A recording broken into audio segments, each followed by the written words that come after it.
8절부터 11절, 요한계시록 2장 8절부터 11절까지 제 목소리를 봉독하겠습니다. 서머나 교회 사자에게 편지하라. 처음이요 마지막이요 죽었다가 살아나시니가 이르시되 내가 네 환난과 궁핍을 알거니와 실상은 내가 부요한 자니라. 자칭 유대인이라 하는 자들의 비방도 알거니와 실상은 유대인이 아니요 사단의 해당이라. 너는 장차받을 고난을 두려워하지 말라. 볼지어다 마귀가 장차 너희 가운데서 몇 사람을 옥에 던져 시험을 받게 하리니 너희가 10일 동안 환난을 받으리라. 내가 죽도록 충성하라. 그리하면 내가 생명의 관을 내게 주리라. 귀 있는 자는 성령이 교회들에게 하시는 말씀을 들을지어다. 이기는 자는 둘째 사망의 해를 받지 아니하리라.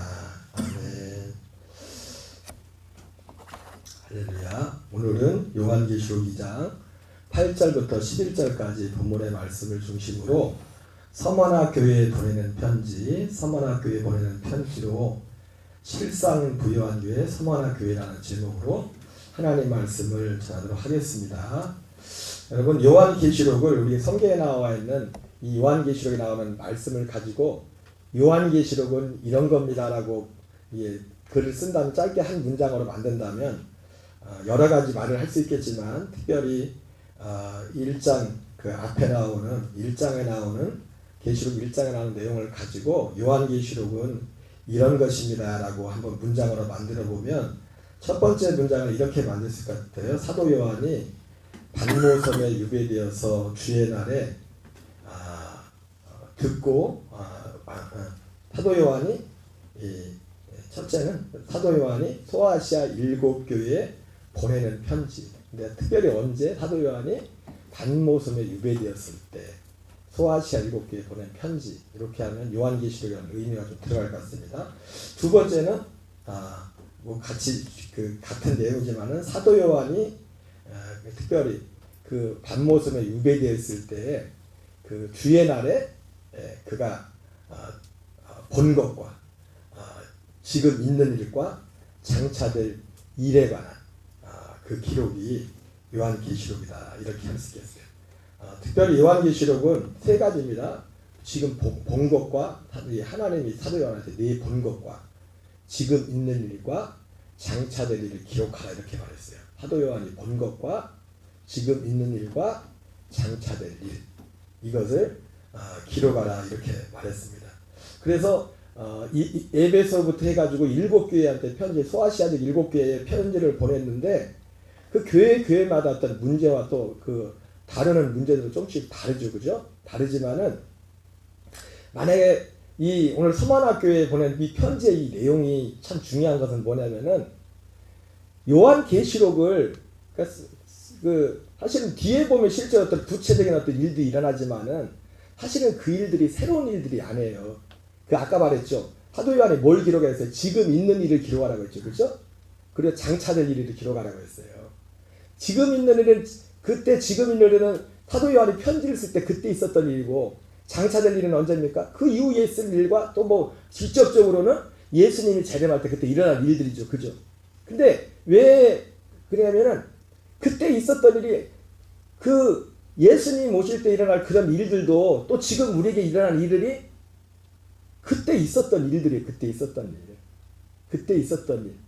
또 예수님 재림하실 때 일어난 일들도 물론 어떤 그 크기나 스케일이나 이런 것들은 차이가 있겠지만은 환난이라는 것도 전 세계에 임하는 그런 환난이라는 의미에서 그래서 대환난이라고 하죠. 있겠지만은 그거 뭐 새로운 일이 아니라 원래 있었던 일입니다. 그래서 사도 요한이 본 것과 있는 일과 지금 장차될 일을 기록하라 이렇게 말했는데 그래서 소아시아 7교회에 보낸 그 편지 그때 있었던 그 일이 소아시아 7교회에 편지를 보내지 않습니까? 7교회에 있었던 그들이 있었던 상황과 그 상황에서의 처방 정확히 말하면 그 소아시아 7교회에 처했던 그때 당시의 상황과 그 상황에 맞는 하나님의 말씀으로 이렇게 하라는 처방이에요. 처방. 근데 그것이 그때만 그런 게 아니라 앞으로 그 이후에 지금 교회 역사 가운데 그런 동일한 일들이 많이 일어났었고, 여러분 성경 말씀이 왜 계속 영원한 겁니까? 계속 같은 일이 반복되기 때문에, 같은 상황 가운데 있기 때문에, 모양은 다르지만은. 근데 그런 면에서 볼 때 소아시아 7교회 그 일어난 일들이 정확히 그 문제들이 달랐지만은, 요한계시록에서 하고자 하는 하나님의 그 말씀, 그 상황과 지금 있는 일, 장차될 일, 예수님 오실 때 일어난 그런 일들의 상황들과, 그리고 그 상황에 따른 처방에 대해서 말을 할 때, 소아시아 7교회 한 교회 한 교회가 다 중요하지만은 하나만 꼽으라고 한다면 서머나교회를 꼽을까? 서머나교회. 왜냐하면 그 상황과 처방, 예수님 다시 오실 때 일어날 그런 상황과 처방과 가장 맞아 떨어지고, 그리고 또 사도 요한이 이 편지를 쓸 때 또 중요한 게 뭐냐면, 사도 요한의 소아시아 7교회 편지 쓸 때 그냥 책상에 앉아서 그냥 자기와 아무 무관한 그런 쓴 게 아니라, 자기가 똑같은 상황에서, 사도 요한도 소아시아 7교회와 똑같은 상황에서 먼저 사도 요한이 똑같은 그런 상황 가운데, 똑같은 상황이라고 해놨습니다. 그 소아시아 7교회에 대한 그런 상황과 똑같은 상황에서 거기가 메인바 되고, 자기가 있던 상황에서 자기가 반응했던 그것, 자기가 먼저 겪고 있는 그 상황 가운데서 7개의 편지를 쓴 거예요.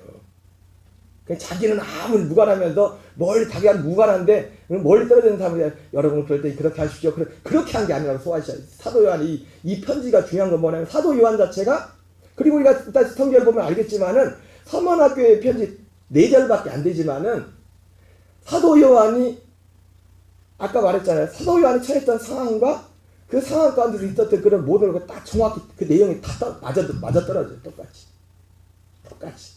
그 내용들이. 사도 요한은 그래서 제일 중요한 것은 이걸 다루면서 중요했던 거. 그래서 서머나교회가 그러면서 중요하다. 그때 당시 처했던 상황과 그 상황에 합당한 하나님이 요구했던 행동, 순종, 그것과 또 예수님 오실 때뿐만 아니에요. 사실은 오늘 다루는 이 문제가 우리의 믿음의 신앙생활에서, 특별히 요한계시록에 보면 소아시아 7교회에 편지하면서 계속 반복되는 똑같은, 계속 교회마다 반복되는 2가지가 있지 않습니까? 반복되는 거 똑같이, 하나는 귀 있는 자는 성령이 교회들에게 하시는 말씀을 들을지어다. 하나는, 그리고 또 하나 뭡니까? 이기는 자에게는 이기는 자라니라. 사도 요한은요, 이긴 자로서는 편지를 쓴 거. 지금 이긴 자로서 자기가 똑같은 상황, 지금 7교회가 다 그런 똑같은 상황에서 그때 그것 때문에 어려운 가운데 거기서 이긴 사도 요한에게 그 말씀이 임했다고요. 하나님의 말씀은 아무에게나 임하는 게 아니라 이긴 자에게 말씀이, 이긴 자에게. 누구에게 말씀이 한다고요? 이긴 자에게. 여기 계시록에 나오는 소아시아 7교회 편지만 보면, 하나님 나라도 천국도 누가 가요? 이긴 자가 가는, 이긴 자가 간다고 말하면서 이기는 자가. 누구 아무나 못 이기죠, 그죠? 성경에서는 그렇게 표현돼. 계시록에서는 누가 이긴다고 하냐면, 창세기로 하나님 나라 생명책에 기록된 자들이 이긴다 했어요. 다른 말은 거듭난 자들이 이긴다. 여러분, 거듭난 자들만 이길 수 있어요. 거듭난 자들. 그래서 오늘 말씀에서 중요한 이 서머나교회가 왜 그렇게 중요하냐? 요한계시록에 있어서, 요한계시록에 하나님이 말씀하고자 하는 것을 그냥 교회 하나만 딱 집어서 하라 한다면 서머나교회를 봐라. 서머나교회 그런 일인데 너희들도 똑같은 일을 만날 거다. 너희들도 서머나교회처럼 해라. 사실은 계시록에 하나만 찢는다면 서머나교회야. 여러 많은 문제들. 자, 먼저 그러면 우리가, 그래서 사도 요한, 아까 말했던 것처럼 사도 요한이 당했던 것과 또 거기서 받은, 사도 요한이 그 상황 가운데, 지금 이 상황을 계시록 1장 9절을 먼저 보겠어요. 사도 요한의 다양한 상황과 서머나교회에 관한 상황이 똑같아요. 그리고 이제 사도 요한이 그 위에 하나님이 이제 보고 이런 내용이 나오는데, 거기에 하나님 처방이죠. 사도 요한이 하나님이 하신 처방이나 그 똑같은 상황 가운데 있는 서머나교회를 향해서 처방이 똑같이 처방이 나와요. 처방. 자, 계시록 1장 9절을 같이 읽겠습니다. 시작. 나 여호와는 너희 형제요 예수의 환난과 나라와 참음에 동참하는 자라. 하나님의 말씀과 예수를 증언하였으므로 말미암아 반모라는 섬에 있었더니. 그죠? 여기 사도 요한도 그걸 밝히고 있죠. 자기는 소아시아 7교회하고 전혀 다른 데 있으면서 그냥 편지를 쓴 게 아니라 사도 요한이라는 사람이 먼저 그 환경 가운데 거기 있었다. 그래서 여기서는 나 요한은 너희 형제요 예수의 환난과 나라와 참음에 동참하는 자라. 그러면 저와 여러분이 크든 작든지 간에 예수의 환난과 나라와 참음에 동참하는 복을 받으시기 바랍니다. 그러면서 이렇게 말하죠. 하나님의 말씀과 예수를 증언하였으므로 말미암아 반모라는 섬에 있더니. 사도 요한이 지금 처한 상황, 이 상황, 하나님의 말씀과 예수를 증언하였으므로 말미암아 반모라는 섬에 있어서, 반모라는 섬이 유배된 걸 갇힌 거죠. 서머나 교회가 당한 상황도 똑같은 상황이에요. 다만 그 사도 요한은 지금 반모라는 섬에 유배되어 왔지만은 서머나 교회는 또 다른 방식으로 똑같은 모양으로 어려움에 처하게 돼요. 그래서 사도 요한의 말이, 첫째는 사도 요한이 같은 상황에서 이겼기 때문에 힘이 있는 것이고, 또 하나는 그런 상황 가운데서 하나님이 사도 요한에 나타나서 위로를 줬죠. 예수님이 나타나셔가지고. 그래서 계시록이 힘이 있는 겁니다. 자, 1장 10절 11절을 같이 읽겠습니다. 시작.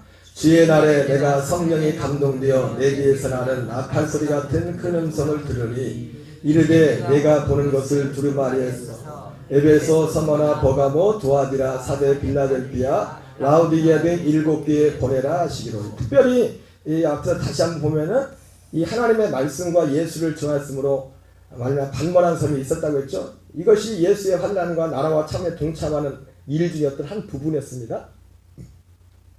그런데 여기서 중요한 게 뭐냐면 사도 요한이 당한 이 지금 환난의 상황도, 서머나 교회가 당한 그 환난의 상황도 제가 계시록 이 처음에 초기에 두 번째가 세 번째 말씀 전할 때 했던 내용이 있었는데, 이 환난의 특징이 있다고. 환난의 특징. 계시록에 계속 환난이 있다고 하는데 이 환난의 특징이 있어. 환난. 그 환난의 특징을 뭐라고 했어요? 그 환난의 특징? 피할 수 있다. 피할 수 있어요.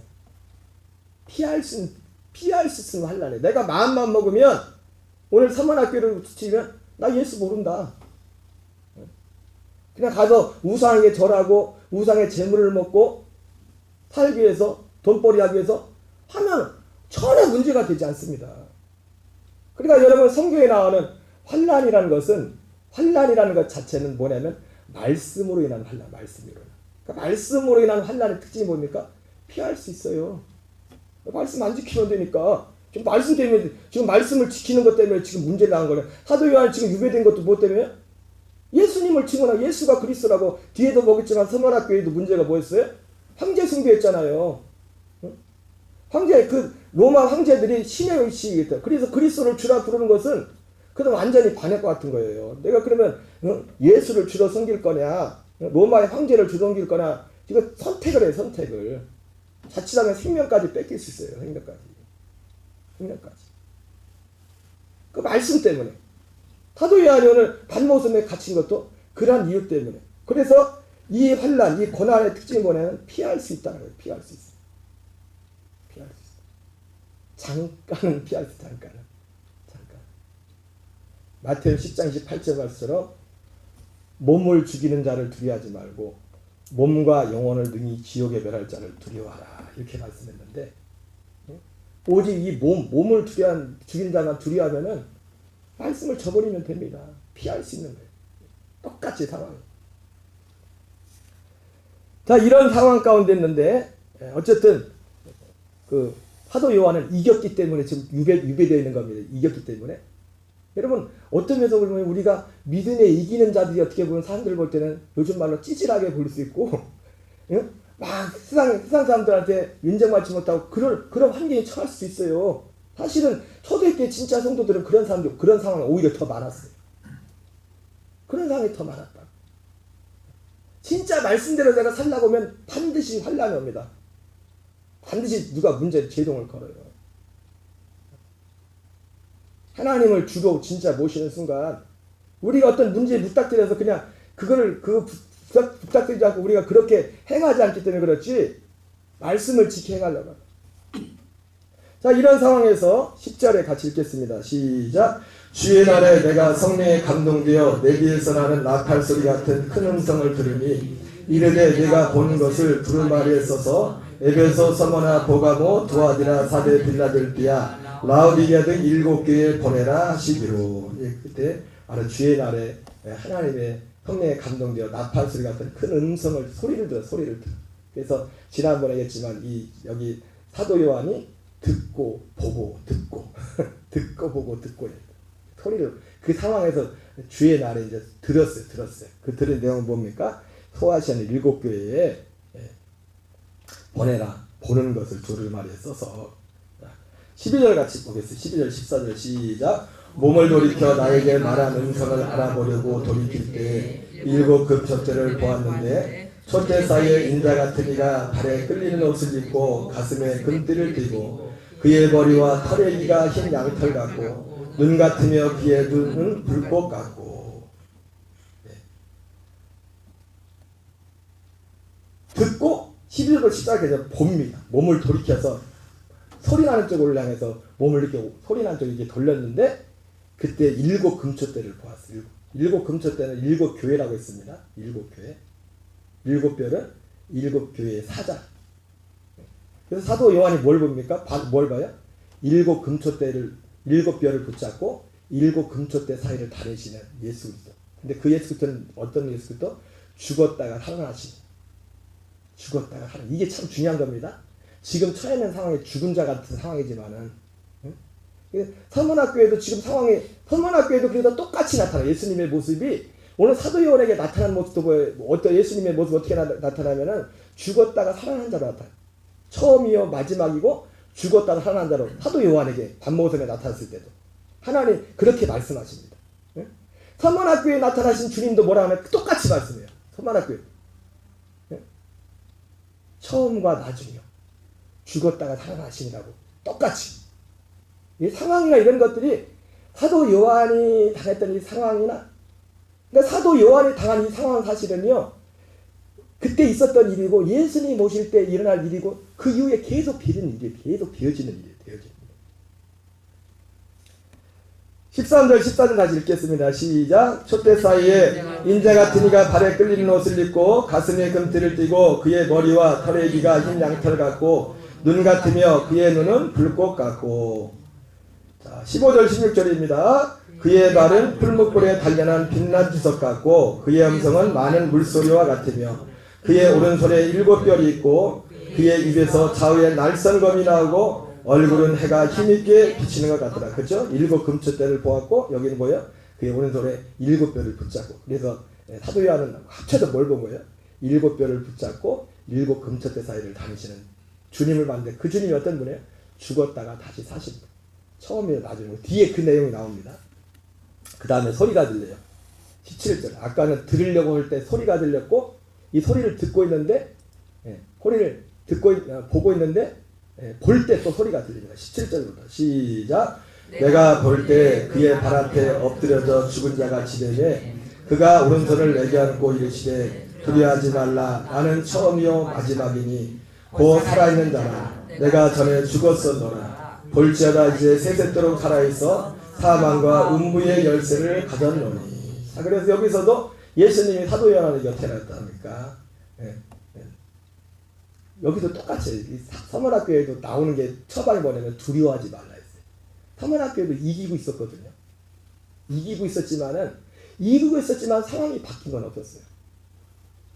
여러분 이기는 자 우리가 주님 안에 있어도 상황이 어려울 수 있습니다. 우리는 너무나 오랫동안 모든 믿음이 이런 것들 눈에 보이는 것에 모든 것을 초점을 맞추기 말고 너무나 우리의 믿음이 우리는 보는 것을 보고 하는 거 보지 않는 것을 보고 하는 거예요. 하나님의 말씀을. 그가 오른손을 내게 안고 이르시되 두려워하지 말라. 이때 뒤에 보겠지만은 서문학교를 향해서 똑같이 얘기합니다. 두려워하지 말라. 두려워하지 말라. 그러면서 나는 처음이요 마지막이니 곧 살아있는 자라 내가 전에 죽었었노라. 볼지어다 이제 세세토록 살아있어 사망과 음부의 열쇠를 가졌노니. 예수님이 사망과 음부의 열쇠를 가졌다고 이렇게 말씀하고 있죠. 그래서 서문학교에도 나중에 뭐라 합니까? 이기는 자에게는 둘째 사망의 해를 받지 않을 것이다. 왜? 예수님이 그분이 사망과 음부의 열쇠를 가지고 계신 그분이 서문학교를 향해서 둘째 사망의 해를 잊지 않을 것이다 말씀드렸어요. 둘째 사망. 둘째 사망이 뭡니까? 마태복음 10장 18절에 말해서 몸과 혼이 지옥에 들어가는 몸과 영. 여러분 둘째 사망이 있다는 건 첫째 사망이 있는 거죠, 그죠? 첫째 사망은 그럼 뭐예요? 죽어서 그냥 우리 혼이 우리 영이 음부 지옥에 가는 거예요. 응? 부자가 갔던 그 음부에 가는 거. 그 첫째 사망. 죽음과 사망은 달라요. 우리는 세상에서는 그냥 사망이란 말이나 죽음이란 말이나 사망 선고 딱 하고 이렇게 병원에 이렇게 하지만은 성경에서 사망이란 말과 죽음이란 단어는 다르게 쓰인다. 사망이란 단어가 쓸 때는 영적인 거예요. 영적. 하나님 심판과 관련돼서 사망이라고 써요. 그래서 성경에서도 사망에서 생명으로 옮겼다 이렇게 표현하잖아요. 표현도. 사망에서 생명으로 옮겼다. 그러니까 둘째 사망했다는 것은 첫째 사망했다는 거잖아요. 첫째 사망은 육신의 죽음이 아니라 육신의 죽음 이후에는 우리 혼들이 가는. 이거 둘째 사망은 뭐예요? 몸으로 부활에 몸을 입고서 영원히 지옥에 사는 거예요. 영원히. 여러분 성경은 요한복음 5장에 분명히 말하죠. 부활은 믿는 자만 부활하는 게 아니에요. 믿지 않는 자도 부활합니다. 그래서 믿는 자는 무슨 부활하는 데서요? 생명의 부활. 믿지 않는 자는 심판의 부활로 나오잖아요. 심판의 부활. 다 부활해요. 다 믿든 안 믿든 영원히 살아요. 영원히 산다고요. 19절 20절 같이 읽겠습니다. 시작. 그러므로 네 본 것과 지금 있는 일과 장차될 일을 기록하라. 네 본 것은 내 오른손에 7별의 비밀과 또 7 금촛대라. 7별은 7개의 사자요 7 촛대는 7 교회니라.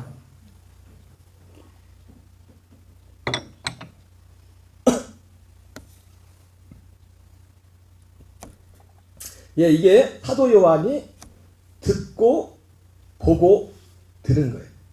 이것이 뒤에 보면 이제 확인하겠지만 서문학교회가 똑같이 사도 요한이 먼저 그걸 경험한 거예요.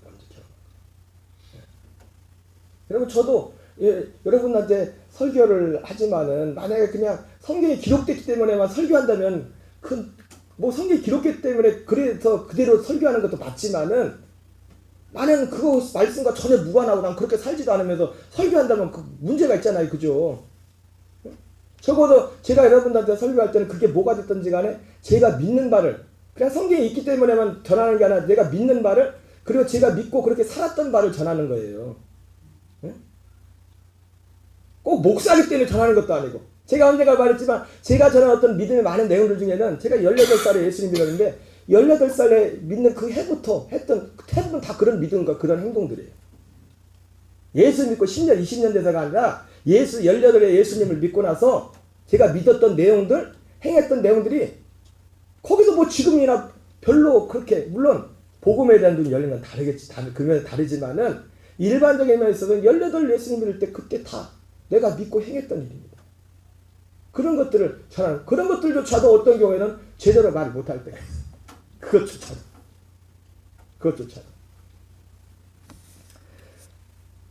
자, 계시록 2장 8절 서문학교를 보고 서문학교에 하신 말씀. 이것도 마찬가지로 서문학교에도 그러니까 사도 요한이 당했던 그 상황과 비슷한 똑같은 상황이에요.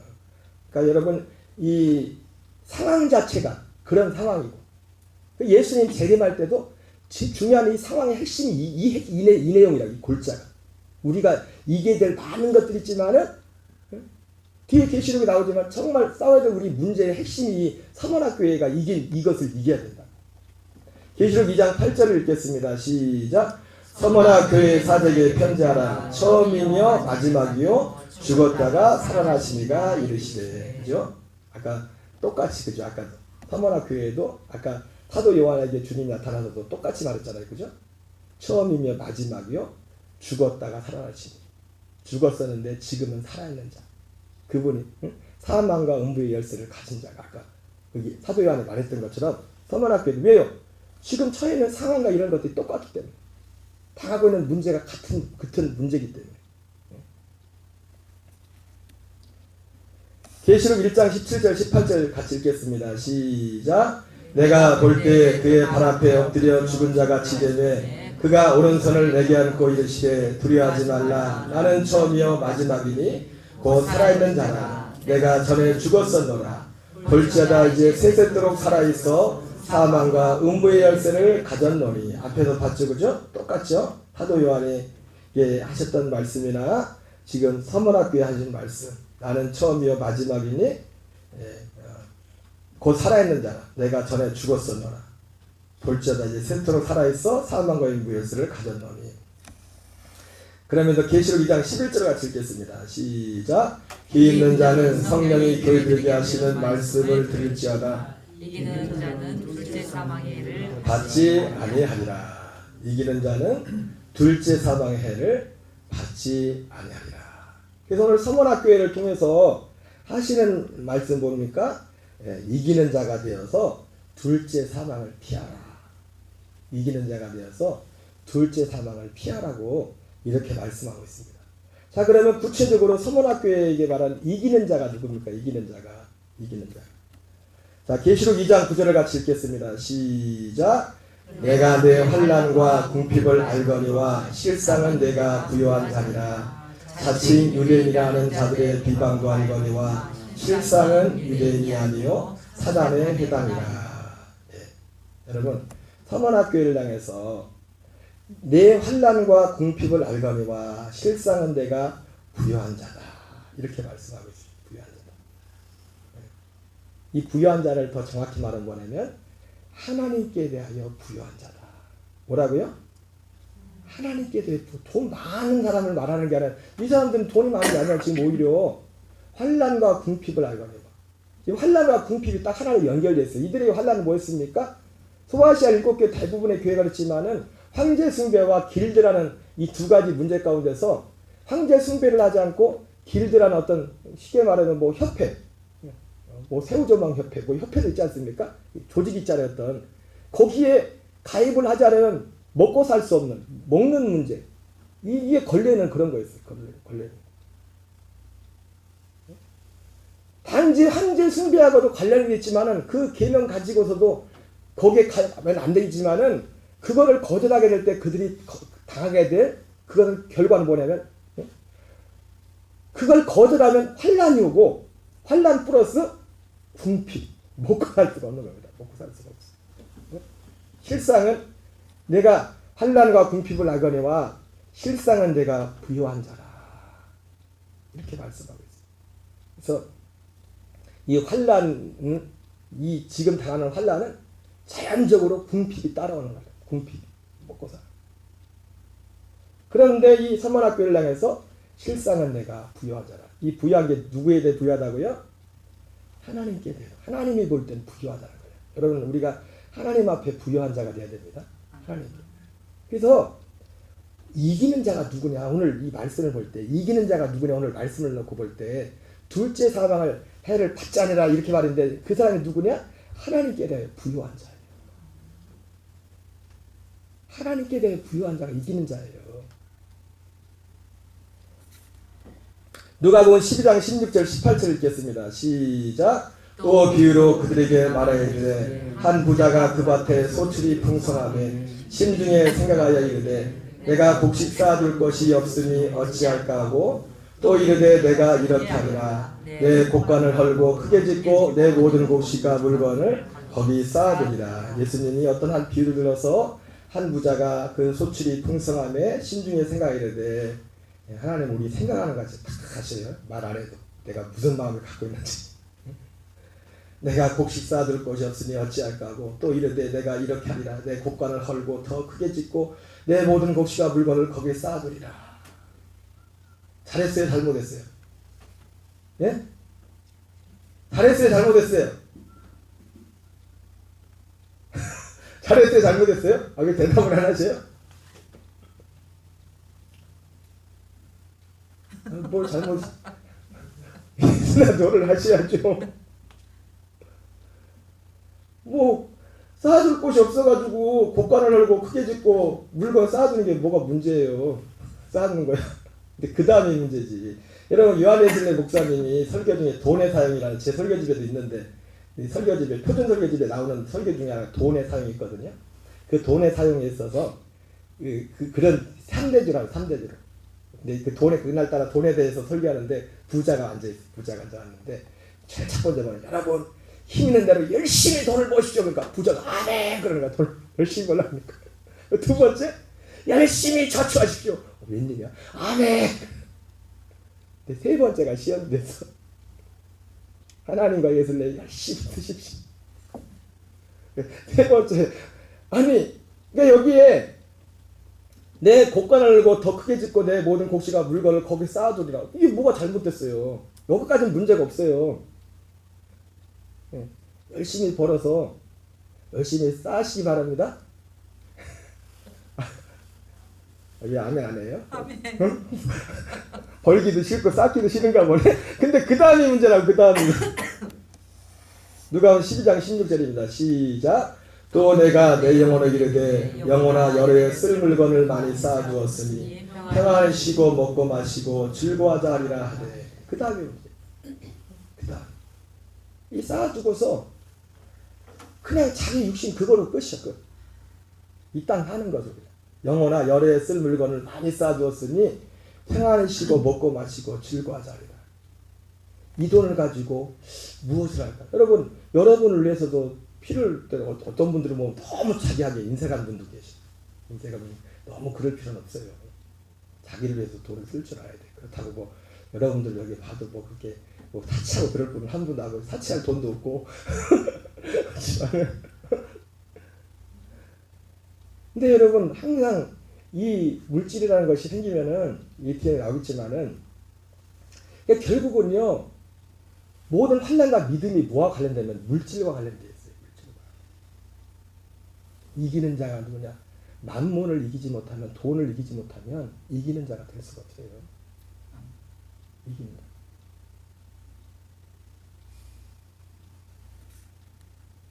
자. 자 20절 21절 같이 있습니다. 시작. 하나님은 이르시되 어리석은 자여 오늘 밤에 내 영혼을 도로 찾으리니 그러면 내 준비한 것이 누구의 것이 되겠느냐. 여러분 자기가 먹고 즐기게 하겠다 그 생각한 것도 그것도 잘못된 거 아니에요. 그것도 하나님 우리에게 복락을 주는데 근데 그것으로 끝난다는 그게 문제인 거지. 그 생각만 하고 있다는 거예요.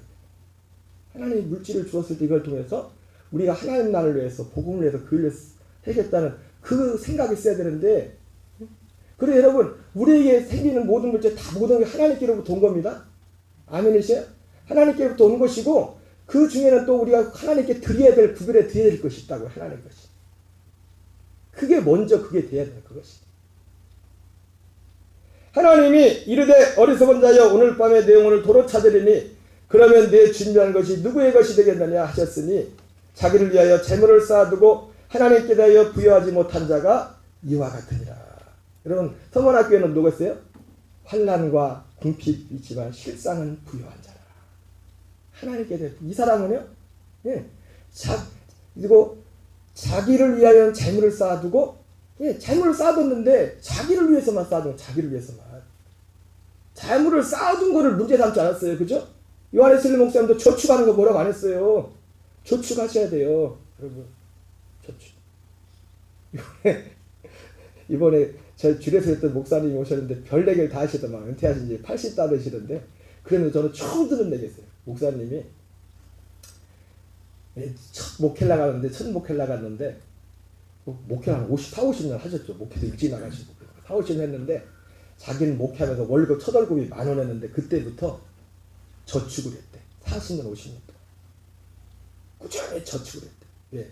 나중에 은퇴해서 누구한테 손 안 벌리고 저기 하려고. 그 얘기 처음 들었어요.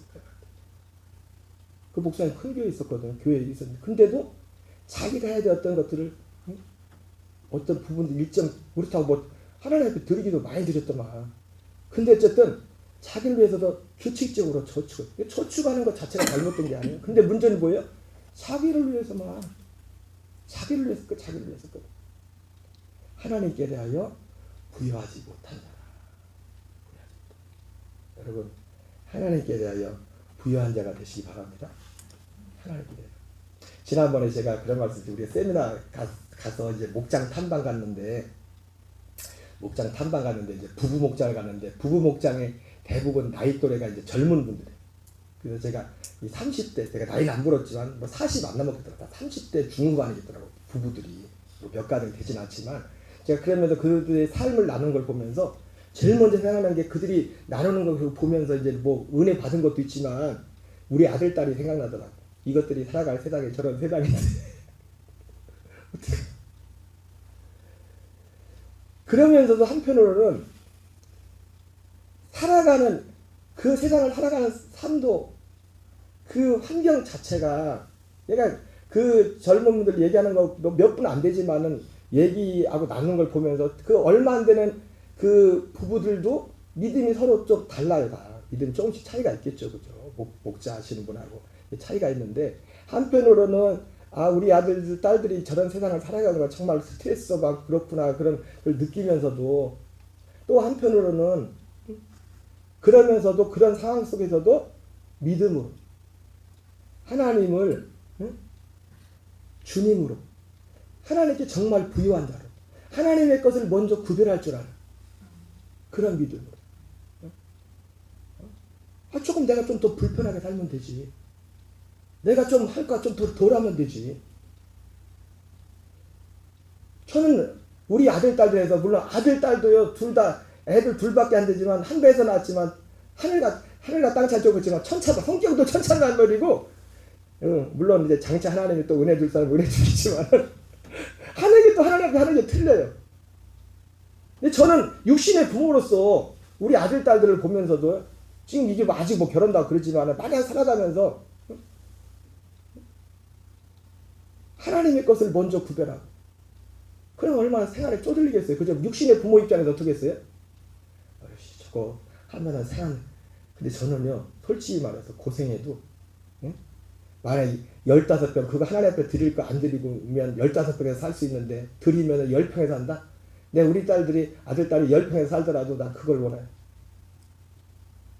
그걸 원해요. 하나님께 부유한 자.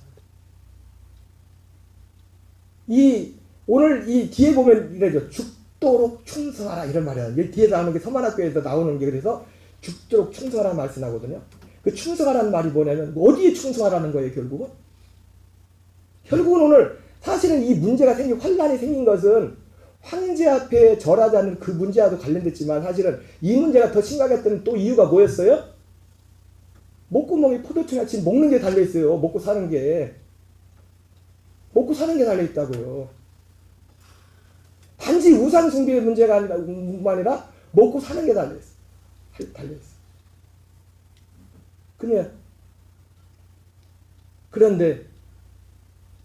그런데도 그 상황에서도 서만학교에는 지금 믿음을 선택한 거잖아요. 그죠? 믿음을 선택해. 그 자체가 하나님께 대해 부여한 거라고요. 지금. 부여한 거. 없어도 마치 가난한 과부처럼 그가 가진 건 없었지만 예수님이 볼 때 그 전부를 드렸다고 했잖아요. 네가 제일 많이 드렸다고. 그랬던 것처럼 하나님 앞에 부유한 자였다. 부유한 자. 그 부유가 뭐가 근데 뒤에는 뭐라 합니까? 그러면서 10절 같이 읽겠습니다. 10절 시작. 너는 장차 받을 고난을 두려워하지 말라. 볼지어다 마귀가 장차 너희 가운데서 몇 사람을 오게 던져 시험을 받게 하시리니 너희가 10일 동안 환난을 받으리라. 내가 죽도록 충성하라. 그리하면 내가 생명의 관을 내게 주리라. 근데 지금 안 그래도 지금도 힘든데 또 환난이 더 있을 거예요. 말도 안 되죠, 그죠? 그러면서 죽도록 충성하라. 근데 이 충성하라는 것은 신실하라는 의미와 똑같아요. 신실하라. 근데 어디에 신실하라는 거예요? 우상숭배 문제 같은 거지만 이 사람들 지금 이 상황이지만 어디에? 물질에. 우리의 소유에 대해서 신실하는 소유에 대해서. 하나님. 죄송해요. 제가 이런 말씀 드리는 게 지금 요양원에 계시지만은 이덕 집사님 참 그 집사님은 뭐 예수님을 일찍 믿은 것도 아니고 원래 이제는 무당 들은 거 얘기지만 무당 용안 무당했을 때요 여기 북동에서 그래가지고 오셨는데 병치레도 많이 했죠. 뭐 병치레도 많이 하시면 또 요양원에 가 계시지만은 그 집사님한테 가면 제가 늘 감사한 것 중에 두 가지. 하나는 그렇게 저 같으면 그렇게 내가 저렇게 할 수 있을까? 한 번도 불평의 말을 안 해요. 그렇게 몸이 힘든데 감사하고 별거 안 돼도 목사 찾아가면 그렇게 감사하고 막. 그리고 또 하나는 뭐냐면 제가 그분 형편을 뻔히 알거든요. 다시다. 근데 그 어려운 중에서도 항상 11조 가면 11조를 줍니다. 11조를 주시고. 제가 인간적으로 하면 그걸 받으면 돼요? 안 돼요? 돼요? 안 돼요? 예? 인간적으로 뭐 어디 뉴스에 나면 뭐 뉴스에 하겠죠. 목사가 인정도 없고 전 그걸 기쁘게 받아봐요. 그분의 삶이야. 그분의 삶. 그 어려운 중에도 그분은 하나님께 대해 부요한 자. 하나님께 없는 중에도 가끔 제가 오히려 미안해서 조금 가끔은 그러지만 제가 그만큼 보태주는 한이 있어도 제가 일부러 그걸 받아봐요. 왜? 그게 죽도록 충성하라는데 뭐에 충성하는 거예요? 그 충성의 중심이 하나님이 내게 맡기신 재물에 충성한 재물.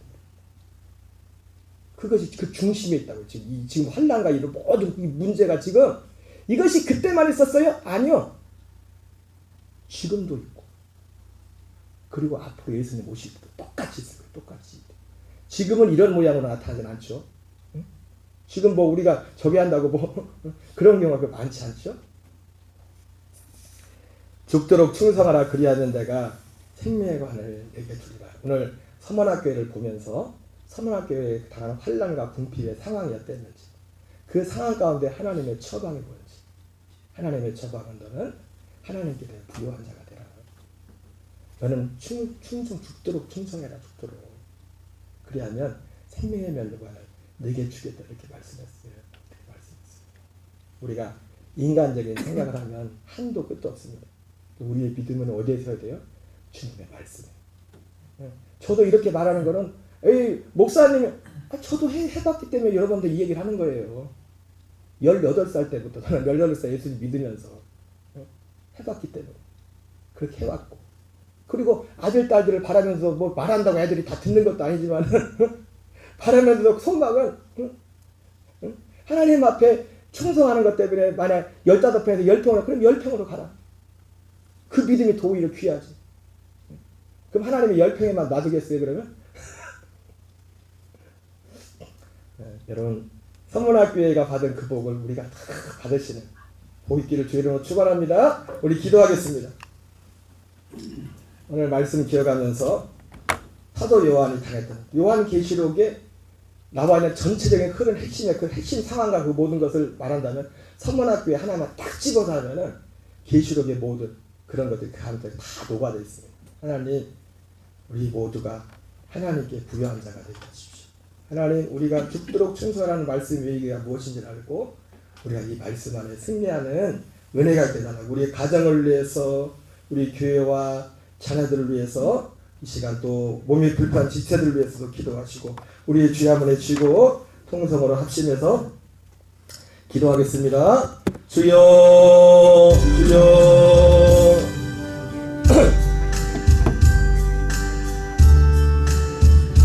주를 더 사랑하는가